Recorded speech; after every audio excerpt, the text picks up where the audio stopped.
ഇപ്പം 60-70% കഴിക്കുന്ന സ്റ്റാർച്ചിൽ നിന്ന് ഇതൊരു 40-50% ആയിട്ട് കുറയ്ക്കണം. ഇത് എളുപ്പമുള്ള കാര്യമല്ല. വളരെ നാളായിട്ട് നമുക്ക് പരിചയമായ ഒരു ജീവിത രീതിയെ, ഭക്ഷണ രീതിയെ മാറ്റുക എളുപ്പമല്ല.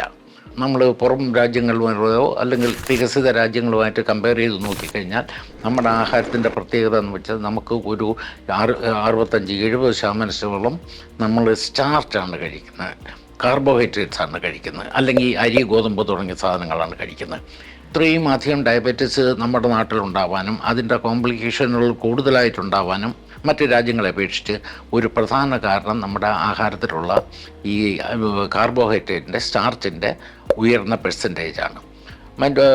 പലപ്പോഴും മറ്റു രാജ്യങ്ങളിലോ അല്ലെങ്കിൽ വികസിത രാജ്യങ്ങളിൽ ചെയ്യുന്ന പോലെ ആഹാരത്തിൽ സ്റ്റാർച്ചിൻ്റെ അളവ് കുറയ്ക്കേണ്ടത് 100% അത്യാവശ്യമാണ്.